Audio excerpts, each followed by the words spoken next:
Halo semuanya, perkenalkan kami dari kelompok 3 dengan mata kuliah akuntansi keuangan pemerintahan pusat. Di sini kami akan menjelaskan materi tentang proses perencanaan anggaran. Sebelumnya, saya akan memperkenalkan anggota kelompok saya terlebih dahulu. Halo, perkenalkan nama saya Sucinda Permatasari. Halo, perkenalkan nama saya Alvina Zahra. Pengertian APBN. Anggaran Pendapatan dan Belanja Negara atau APBN adalah rencana tahunan pemerintahan negara yang disetujui oleh Dewan Perwakilan Rakyat atau DPR. Mengandung perkiraan jumlah pengeluaran dan perkiraan jumlah pendapatan untuk menutupi pengeluaran tersebut, serta pembiayaan anggaran dalam rangka pelaksanaan tugas yang dibebankan kepada pemerintah. Berikut adalah gambar dari siklus anggaran. Yang pertama adalah perencanaan oleh pihak eksekutif, dilanjutkan yang kedua yaitu persetujuan oleh pihak legislatif, dan yang ketiga yaitu pelaksanaan anggaran. Keempat adalah pengawasan pelaksanaan anggaran, dan yang terakhir kelima yaitu pertanggungjawaban atas pelaksanaan anggaran. Yang pertama, tahap perencanaan oleh eksekutif atau rancangan undang-undang. Tahap perencanaan ini berupa rancangan undang-undang sesuai dengan peraturan pemerintah nomor 90 tahun 2010 tentang penyusunan rencana kerja dan anggaran kementerian atau lembaga. Rancangan APBN terdiri dari yaitu A. Anggaran pendapatan negara, B. Anggaran belanja negara, dan C. Pembiayaan besaran anggaran. Belanja negara didasarkan atas kapasitas fiskal yang dapat dihimpun oleh pemerintah. Dalam hal rencana belanja negara melebihi dari rencana pendapatan negara, berarti pemerintah dapat melampaui kapasitas fiskal dengan menjalankan anggaran defisit. Menteri atau pimpinan lembaga selaku pengguna anggaran wajib menyusun rencana kerja dan anggaran atau RKAKL atas bagian anggaran yang dikuasainya. Penyusunan RKAKL harus menggunakan beberapa pendekatan, yaitu A. Kerangka pengeluaran jangka menengah, B. Penganggaran terpadu, dan C. Penganggaran berbasis kinerja. RKAKL disusun secara terstruktur dan dirinci menurut klasifikasi anggaran, meliputi klasifikasi organisasi, klasifikasi fungsi, dan klasifikasi jenis belanja. Penyusunan RKAKL menggunakan beberapa instrumen, yaitu A. Indikator kinerja, B. Standar biaya, dan C. Evaluasi kinerja. Menteri Pimpinan Lembaga menetapkan indikator kinerja setelah berkoordinasi dengan Kementerian Keuangan dan Bappenas. Tahapan penyusunan RKAKIL pada tahap ini terdapat langkah-langkah yang harus dilakukan. Yang pertama, penyusunan rencana kerja Kementerian Negara atau lembaga. Berdasarkan Peraturan Pemerintah Nomor 20 Tahun 2004 tentang Rencana Kerja Pemerintah dan Peraturan Pemerintah Nomor 21 Tahun 2004 tentang Penyusunan Rencana Kerja dan Anggaran Kementerian Negara atau Lembaga, Kementerian Negara atau Lembaga menyusun Renja KL mengacu pada rencana strategis Renstra Kementerian Negara Lembaga yang bersangkutan dan mengacu pula pada prioritas pembangunan nasional dan padu indikatif yang ditetapkan oleh Bappenas dan Keuangan dengan urutan sebagai berikut. Yang pertama, Kementerian Keuangan menyusun kapasitas fiskal untuk penyusunan pagu indikatif tahun anggaran yang direncanakan, termasuk penyesuaian indikasi pagu anggaran jangka menengah paling lambat pertengahan bulan Februari tahun sebelumnya. Yang kedua, pagu indikatif disusun oleh Menteri Keuangan bersama Bappenas dengan memperhatikan kapasitas fiskal dan pemenuhan prioritas pembangunan nasional. Yang ketiga, pagu indikatif dirinci menurut unit organisasi, program, kegiatan, dan indikasi pendanaan untuk mendukung arah kebijakan yang telah ditetapkan oleh Presiden. Yang keempat, pagu indikatif sementara yang sudah ditetapkan beserta prioritas pembangunan kepada kementerian atau lembaga dengan surat yang ditandatangani Menteri Keuangan beserta Bappenas pada bulan Maret tahun sebelumnya. Yang kelima, Menteri Pimpinan Lembaga membuat Renja KL berpedoman pada surat tersebut pada poin 4. Renja KL disusun berbasis kinerja, kerangka pengeluaran jangka menengah, dan penganggaran terpadu yang memuat kebijakan program dan kegiatan.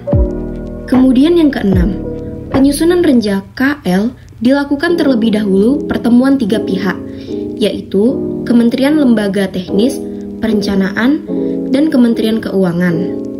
Lalu yang terakhir, Menteri atau pimpinan lembaga menyampaikan renjang KL kepada Kementerian Perencanaan dan Kementerian Keuangan untuk penyusunan rincian pagu indikatif. B. Penyusunan rencana kerja dan anggaran Kementerian Negara Lembaga atau RKA-KL dan penyusunan RKA-KL. Selambat-lambatnya, pada pertengahan bulan Mei, pemerintah menyampaikan kerangka ekonomi makro dan pokok-pokok pikiran kebijakan kepada DPR. Hasil pembahasan antara DPR dan pemerintah akan menjadi kebijakan umum dan prioritas anggaran bagi Presiden atau Kabinet yang akan dijabarkan oleh Menteri Keuangan dalam surat edaran atau SE Menteri Keuangan tentang pagu sementara. Menteri Keuangan menetapkan pagu anggaran KL dengan berpedoman pada kapasitas fiskal, besaran pagu indikatif, renjang KL, dan memperhatikan hasil evaluasi kinerja kementerian atau lembaga. Pagu anggaran KL menggambarkan arah kebijakan yang telah ditetapkan oleh Presiden, dirinci paling sedikit menurut unit organisasi dan program. Pagu anggaran disampaikan pada setiap kementerian atau lembaga, yaitu paling lambat akhir bulan Juni. Menteri atau pimpinan lembaga menyusun RKA-KL berdasarkan: yang pertama, pagu anggaran KL; yang kedua, renjang KL; yang ketiga, rencana kerja pemerintah atau RKP hasil kesepakatan pemerintah dan DPR dalam pembicaraan pendahuluan rancangan APBN; dan yang keempat, standar biaya. Penyusunan RKA-KL termasuk menampung usulan inisiatif baru, yaitu sebagai berikut. Yang pertama, penelaahan RKA-KL dalam rangka penetapan pagu RKA-KL yang bersifat final. Yang pertama, Menteri Keuangan mengkoordinasikan penelaahan. Lalu, penelaahan dalam forum antara kementerian atau lembaga dengan Kementerian Keuangan dan Kementerian Perencanaan. Yang kedua, penelaahan dilakukan secara terintegrasi yang meliputi kelayakan anggaran terhadap sasaran kinerja yang direncanakan dan konsistensi sasaran kinerja atau lembaga dengan RKP. Lalu yang ketiga, penelaahan diselesaikan paling lambat pada akhir bulan Juli. Yang ketiga, penyusunan anggaran belanja. RKA-KL hasil telaah Kementerian Perencanaan dan Kementerian Keuangan menjadi dasar penyusunan anggaran belanja negara. Belanja negara disusun menurut azas bruto yang berisikan bahwa tiap kementerian negara atau lembaga selain harus mencantumkan rencana jumlah pengeluaran, harus juga mencantumkan perkiraan penerimaan yang akan didapat dalam tahun anggaran yang berjalan. Yang keempat, penyusunan perkiraan pendapatan negara pada prinsipnya disusun oleh Kementerian Keuangan dibantu Kementerian Perencanaan dengan memperhatikan masukan dari kementerian negara atau lembaga lain, yaitu dalam bentuk perakiraan maju penerimaan negara bukan pajak atau yang disingkat dengan PNBP. Yang kelima, penyusunan rancangan APBN. 1. Kementerian Keuangan menghimpun RKA-KL hasil penelaah untuk digunakan sebagai bahan penyusunan nota keuangan, rancangan APBN, dan rancangan undang-undang tentang APBN, serta dokumen pendukung pembahasan rancangan APBN. 2. Pembahasan nota keuangan, rancangan APBN, dan rancangan undang-undang tentang APBN dalam sidang kabinet. 3.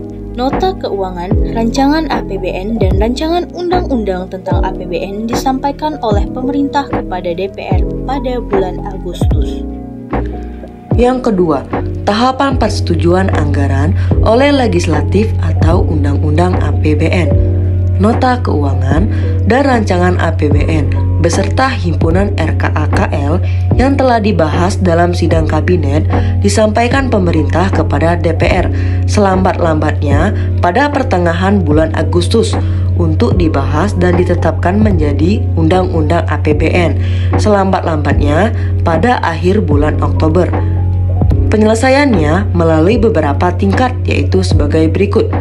Tingkat pertama, pada tingkat ini penyampaian keterangan atau penjelasan pemerintah tentang rancangan Undang-Undang APBN dalam pidato Presiden pengantar rancangan Undang-Undang APBN di depan sidang paripurna DPR.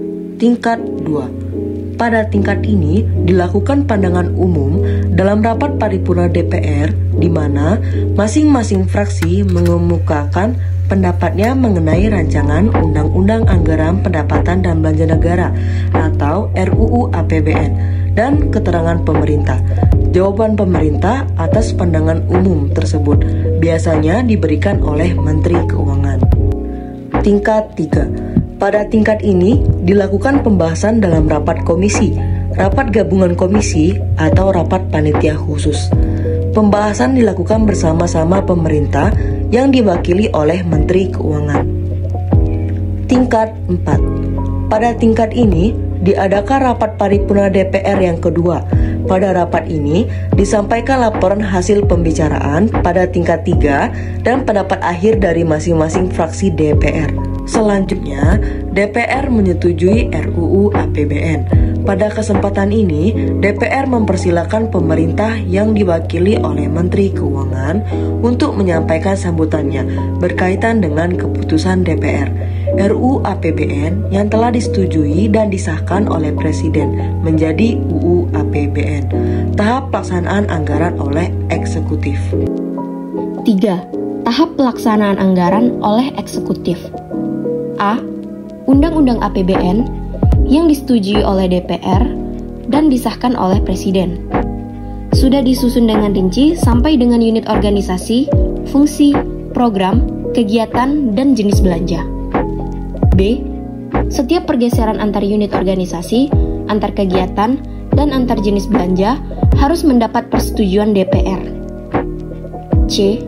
Pelaksanaan Undang-Undang APBN dituangkan lebih lanjut dengan keputusan Presiden sebagai pedoman bagi kementerian negara atau lembaga dalam melaksanakan anggaran. Selambat-lambatnya akhir bulan November.